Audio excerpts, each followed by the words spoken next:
Welcome to the Sober Yoga Girl podcast with Alex McRobs, international yoga teacher and sober coach. I broke up with booze for good in 2019, and now I'm here to help others do the same. You're not alone, and a sober life can be fun and fulfilling. Let me show you how. Hello, friends. Welcome back to another episode of Sober Yoga Girl with your host, Alex McRobs. It is Friday night here in the UAE, and I do not have my regular podcast equipment with me. Not that I'm very advanced at using it anyways, but I didn't pack it with me to come to Al Ain because I didn't think I would be here this many nights.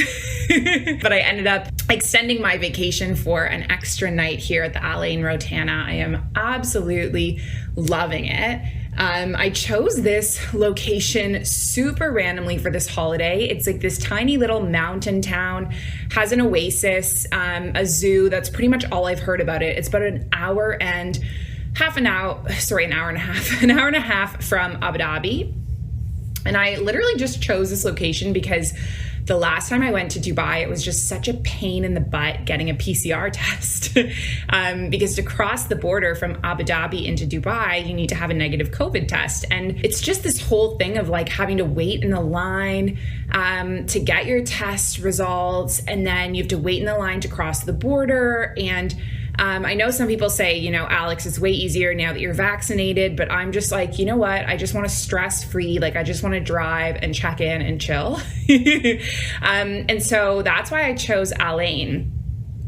For the rest of my staycations this past year, I've stayed in Abu Dhabi City, but I just felt like I needed to get away. You just need to step outside of the space that you're always occupying.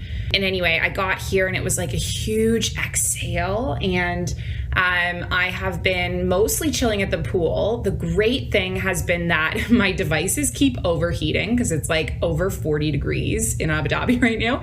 So you can't have devices outside like your cell phone or your computer. Even if they're in the shade, they overheat and they stop working. And so that means that it's really, really hard for me to sit at the pool and actually do work on the Mindful Life practice or Sober Curious Yoga, which has been exactly what I need, right? I just need these hours of unstructured time to just chill. I think that's been my biggest lesson is I grew up with parents that were extremely, extremely hardworking, extremely committed to their jobs and, working overtime, working late, working at home. And I think I got this work ethic from them. And also, they didn't often stop working and say, okay, now it's time to take care of myself. And I think, this wasn't only them, this was this culture that we have. It's this busy culture, this culture that glorifies work, this culture that glorifies, accomplishments and achievements, and it never celebrates rest. And that's why it's so hard for so many of us to just rest and slow down, and myself included, right? And I run a business in self-care, and I still, when it comes time for me to rest, I'm like, what's the most productive way that I can rest right now? Which is just so wild. So anyway, that was a gigantic tangent to say that I have stayed a little while longer than I planned on in Al Ain, which has been absolutely amazing. I've been able to get my yoga classes subbed. Thank you so much for everyone who stepped in and subbed my classes for me. It's been super, super helpful. And yeah, I've been enjoying my time so much that I've stayed an extra night. And so I am learning to record my podcast episodes early because for the past 2 weeks, it has come to, Sunday night at 11 p.m. and my podcast producer is like, hey, Alex, where's your episode? And been recording it late at night. And so I am trying to get ahead of the game, do my episode early and have it ready to go, which is why I'm doing it right now. So other than my little vacay in Al Ain, that's pretty much all that's been going on. I've been working really hard on the content for the Sober Curious Yoga School, which is going to be launching in July, and organizing some free, actually, this is exciting. We have some free Sober Curious community gatherings coming up on the Mindful Life practice schedule. And so this has kind of been an initiative that has been discussed in our Sober Curious Yoga Teacher Training group. So we have about 13 people that are in the Sober Curious yoga teacher training, and they're learning these amazing, coaching skills, meditation skills, leadership skills, facilitation skills, and they're going to be working with me when we launch the big Sober Curious Yoga School in July. And they are super excited about helping others, super excited about, running programs. And so they actually kind of took the initiative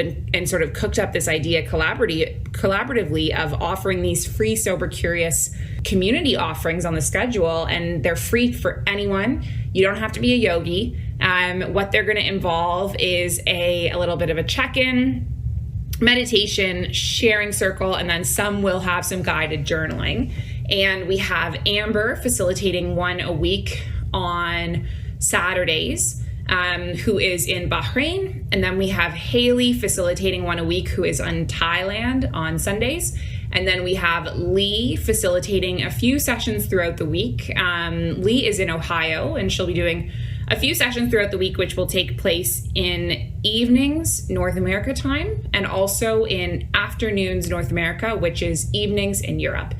Anyway, I'm not going to ramble off all of the time zone listings because I'm aware that we have like a super global listening base here and everyone's probably listening for a different location.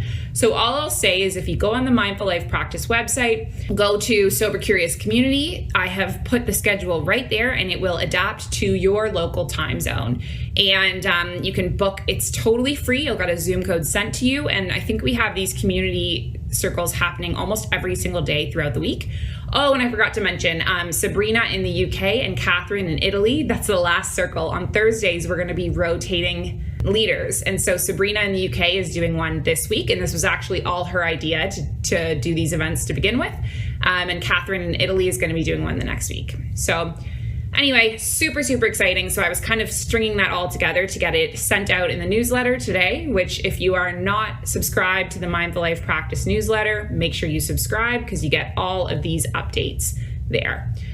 Next yoga cruise is happening on Thursday. Super pumped about that. If you're in Abu Dhabi, please come join us. It's going to be awesome. We're going to do some journaling, some yin, some meditation, manifestation. It's going to be fabulous.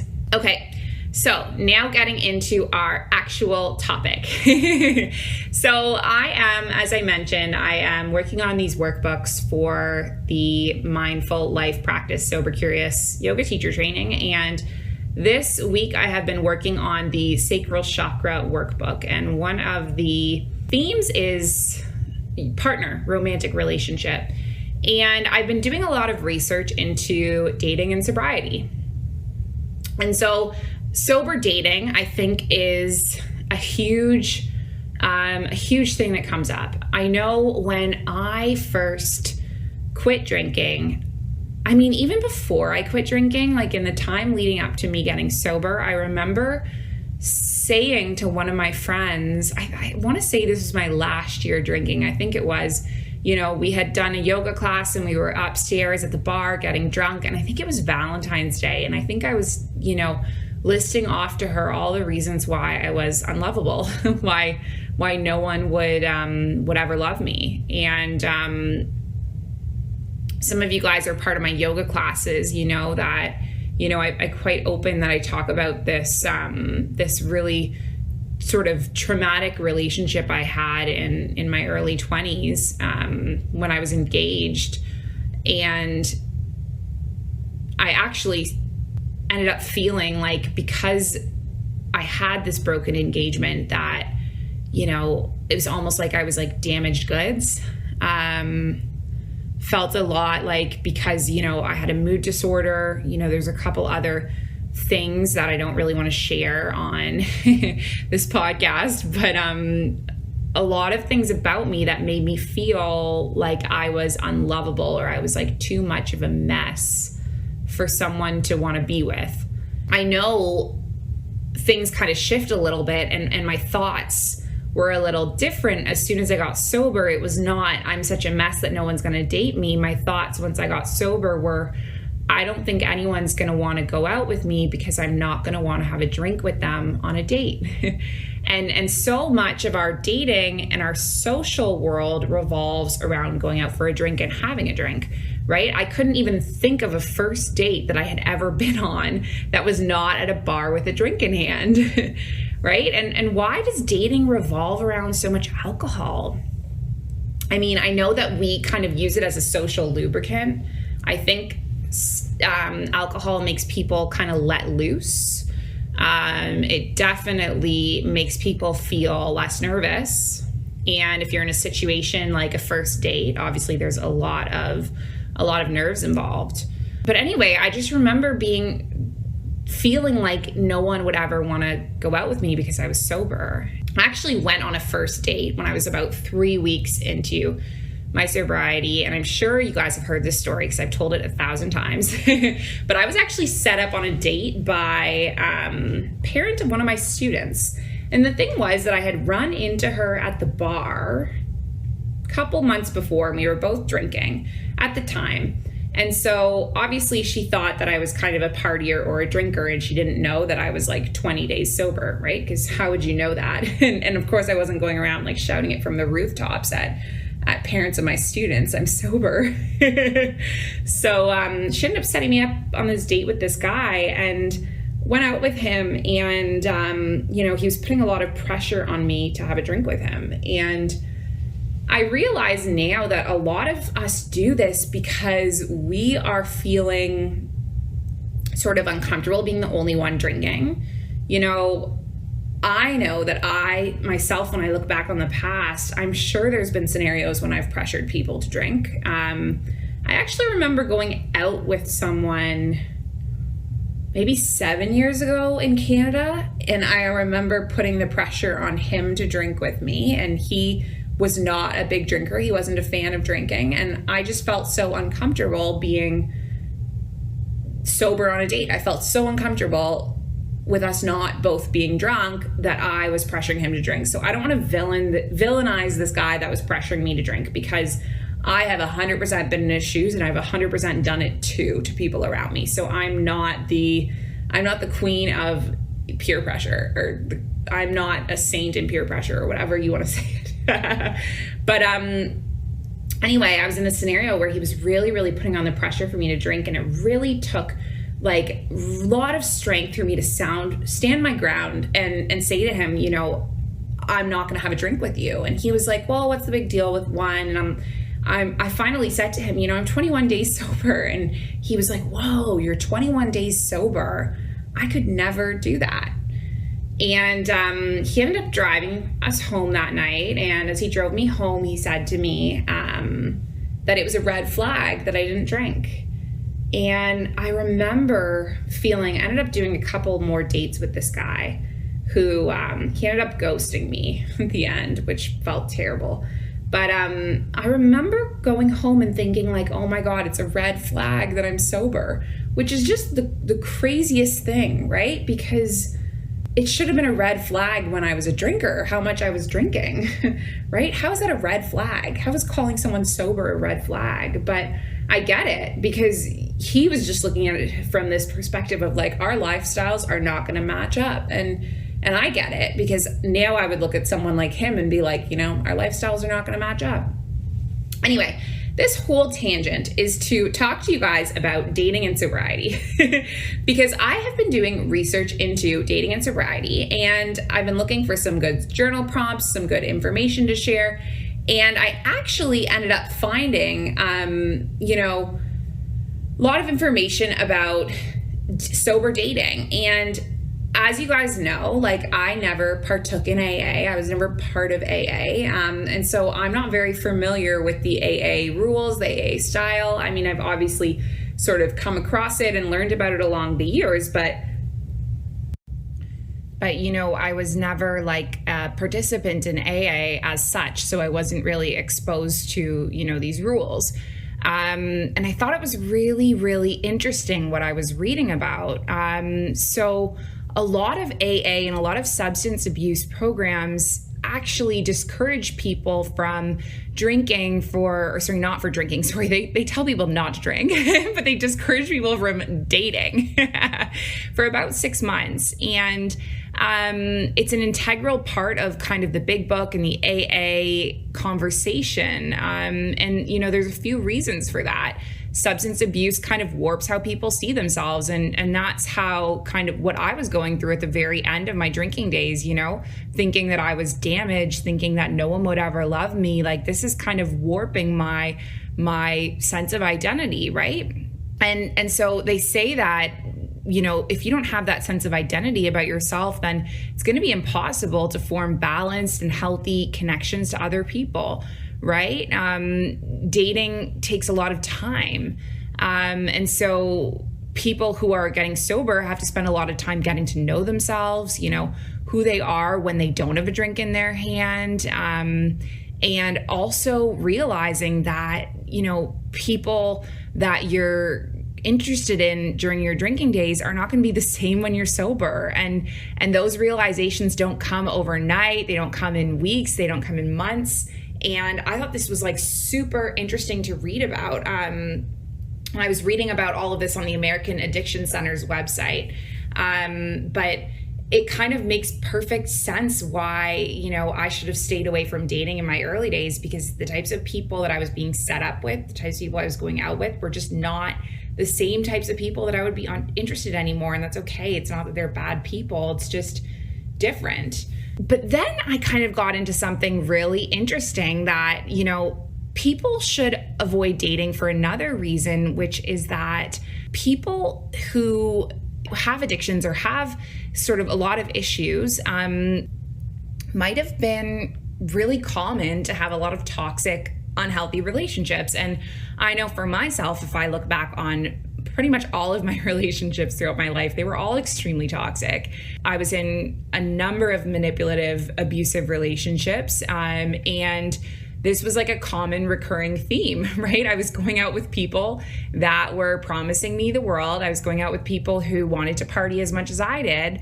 And so they obviously were not the best people for me. And I read something really interesting is like, if you're in this pattern of like toxic and manipulative or abusive relationships and you're getting sober, and first of all, you've lost your sense of identity and you don't know who you are, and then you end up in a relationship with someone that can become, it's like an old pattern from the past, but also you can become latched onto that person and associate them with your sobriety when really they had nothing to do with it at all, right? And then when the relationship ends later down the line, your sobriety can fall apart because you feel like it's contingent or it's dependent on one person, when in reality, it's dependent on you. But I think we can get so lost in our relationships, and we can think that, people mean something to us that's so important. We can create this narrative in our heads.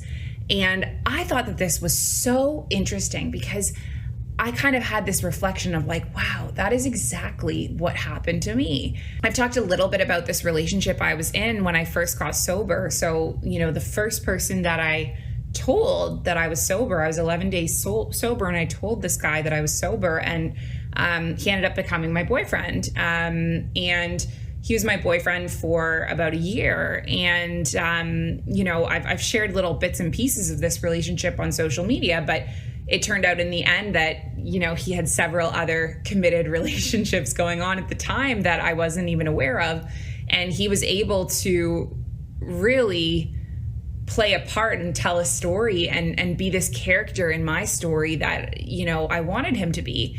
And I needed at that moment, right? I needed a hero that was going to come in and support me. And I needed a hero that was going to take care of me. And that's this role that this guy stepped into. And I feel like when I look back, it's kind of sad because it's like he, took advantage of this vulnerable state that he saw me in, which is this, young girl crying at day 11 sober. And he said, I can fix that, or I can solve that, and I can be there for you. And he ended up being with me for almost my entire first year sober. He was my partner. And then when things fell apart, like things literally fell apart, COVID pandemic happened, relationship broke up. He left the country without even telling me. I was heartbroken. I was devastated. I lost my yoga position. I lost my job at the school. I was just sitting at home on the couch thinking that the world is ending and kind of having a mental health crisis. And I look back on that and I'm like, holy crap, this is probably exactly why they tell you not to date in your first year sober, because my life fell apart. And And that is like the opportunity for someone to pick up a drink. You know, that's the opportunity when you're like, well, you know, F all this. I've worked really hard, but my life still sucks and it's all a mess. And so I'm just going to drink now. And I look back and I'm like, wow, it's kind of amazing that I didn't drink at that point. You know, why didn't I drink at this point? Maybe it was because I had come out on social media as being sober.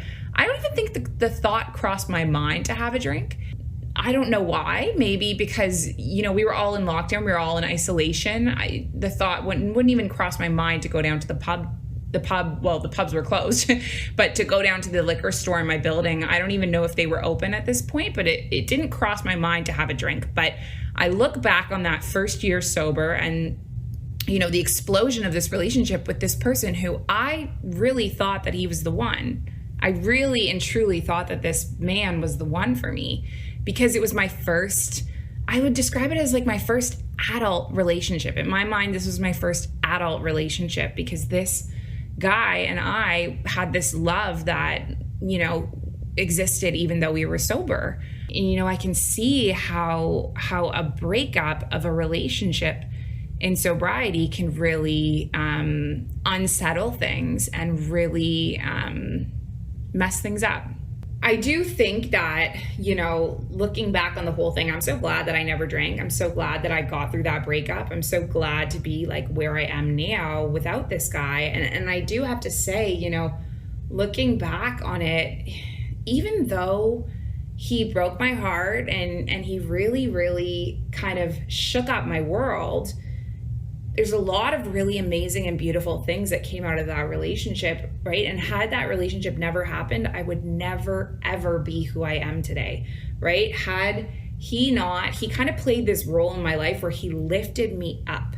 You know, I've talked a little bit about, he was, you know, I did an episode with Adriana Bucci, who was a narcissistic abuse recovery coach, and she spoke about this whole concept of love bombing. And love bombing is when a narcissist comes in and they give you all these gifts and they give you all this affection, and they tell you like, you're amazing, you're the love of my life, I've never met someone like you before. And this is all kind of a trap to kind of woo you in or reel you in. And this person that I dated, he was using a lot of these tactics. He was telling me, you know, you are incredible. You are this one of a kind yoga teacher. You're lightning in a bottle. You're going to take over the world one day. And you know what's funny?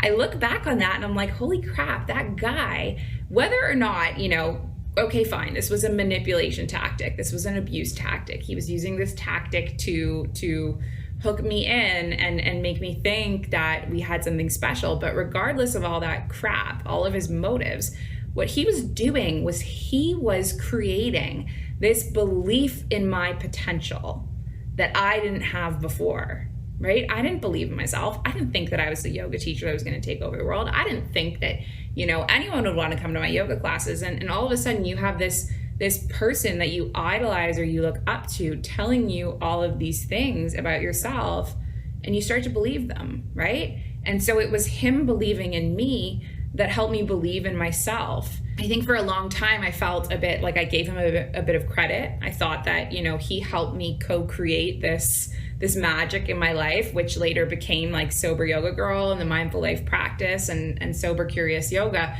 when in reality he didn't create any of that at all. He just kind of said all this stuff to me until I believed in it myself.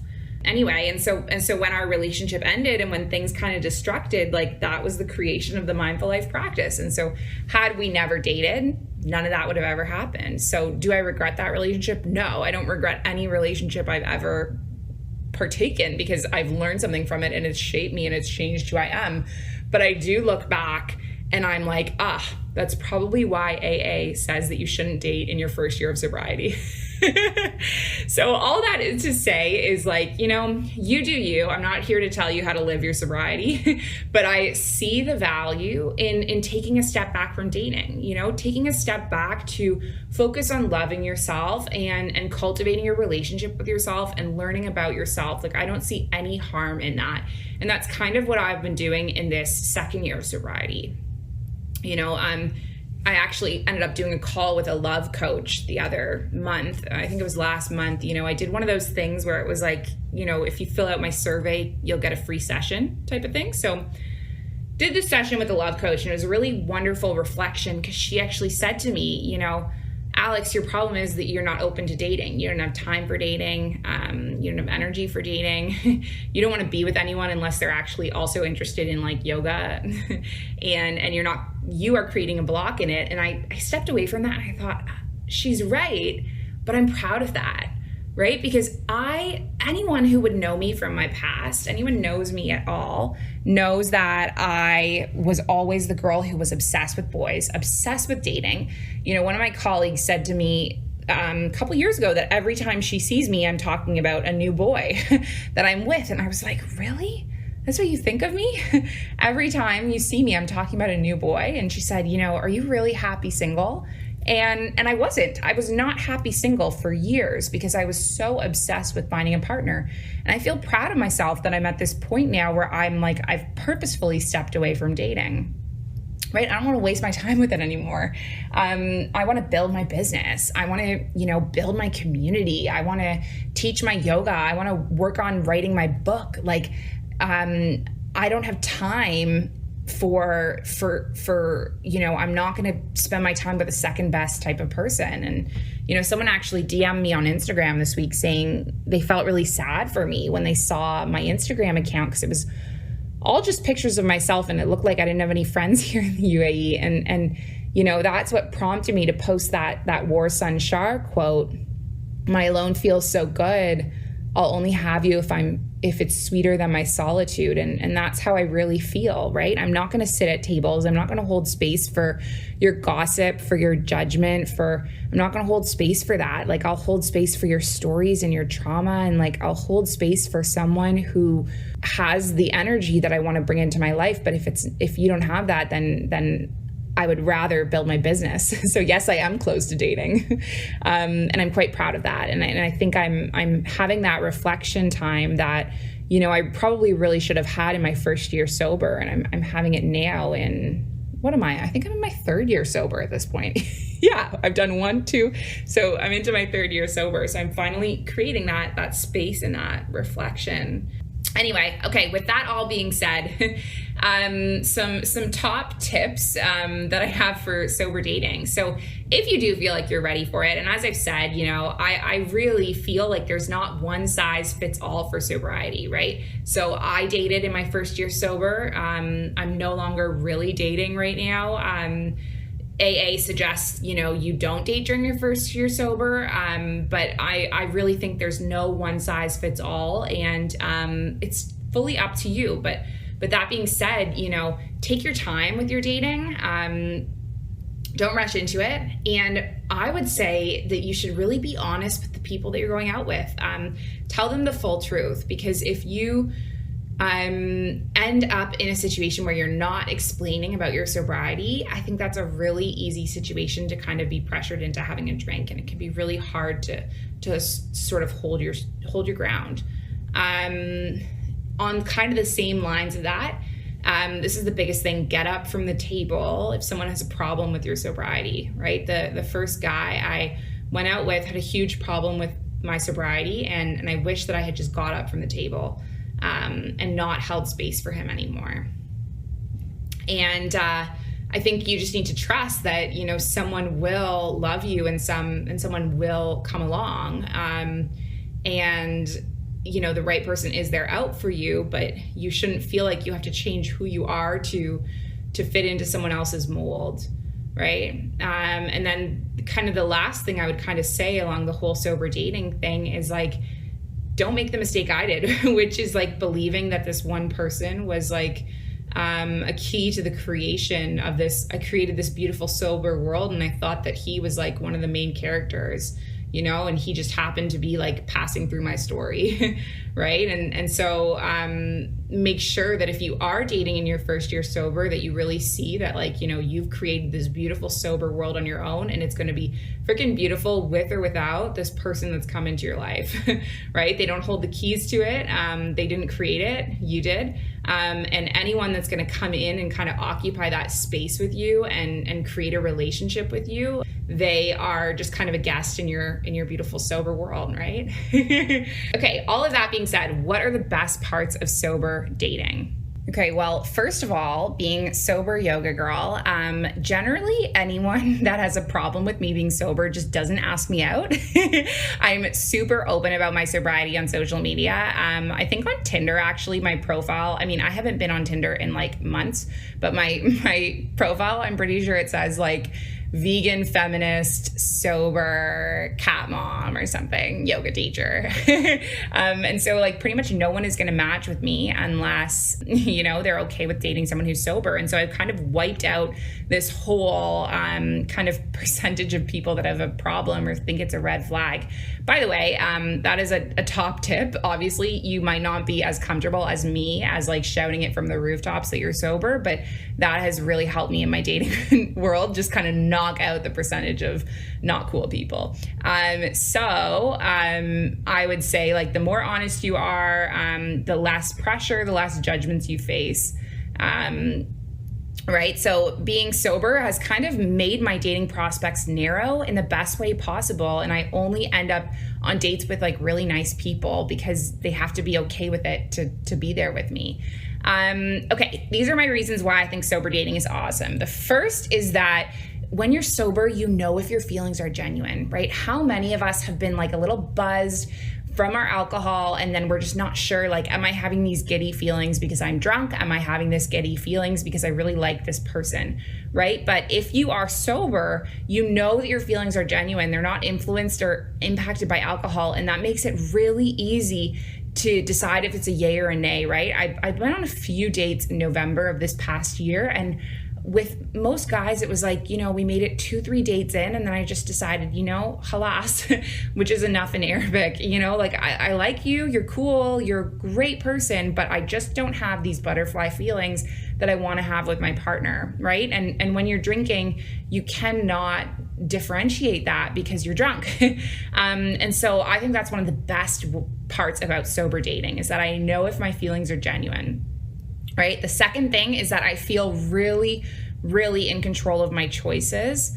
And I know that it's easier to hear my gut instincts if a situation feels right. And, I'm going to not go into details on this because I think my parents listen to this podcast, but I'm sure any of us who have been big drinkers have been in very vulnerable situations when they're under the influence of alcohol, vulnerable situations where you end up in a room or a home or a car or somewhere with someone who is taking advantage of you. And unfortunately, alcohol is really common in these situations. And that's not to say that alcohol is to blame for any sexual assault, but the majority or nearly all of the bad experiences I've had since I've been a teenager and above with men related to sexual assault have all been under the influence of alcohol, and many have been in date situations. And so unfortunately, like that's the truth, being sober helps me feel more in control of my choices. It's a lot easier to hear my gut instincts, to know if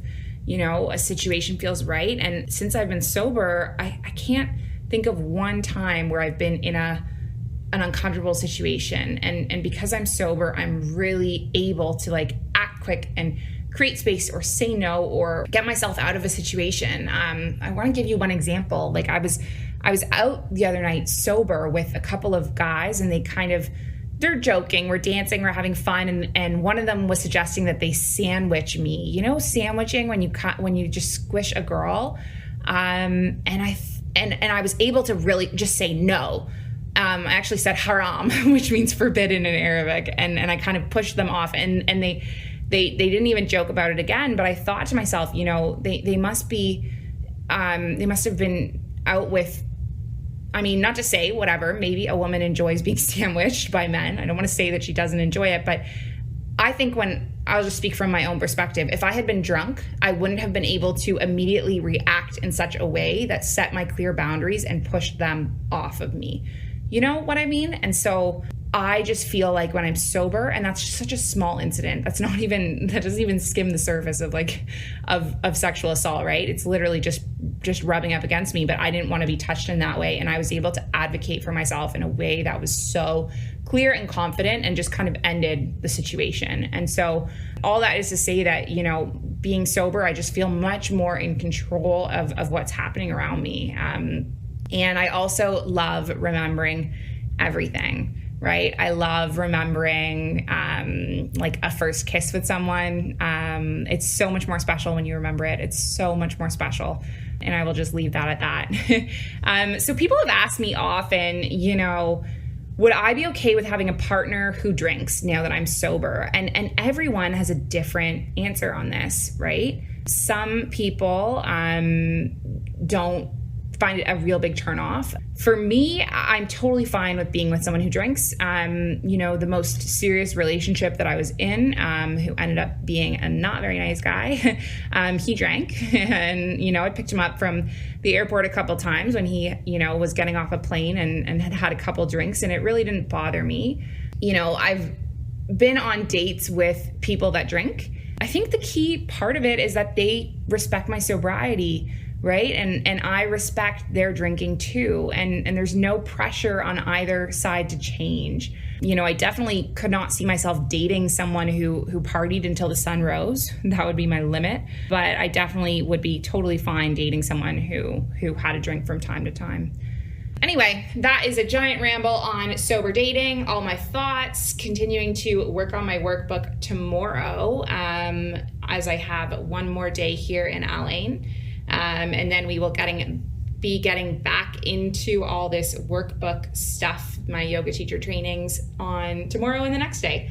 So anyway, if you are another sober folk who is single, navigating the dating scene out there, how have your experiences been? Have they been good? Have they been bad? I personally never want to go back to dating with a drink in my hand, but I would love to hear your experiences. So email me at Sober Yoga Girl, DM me on Instagram.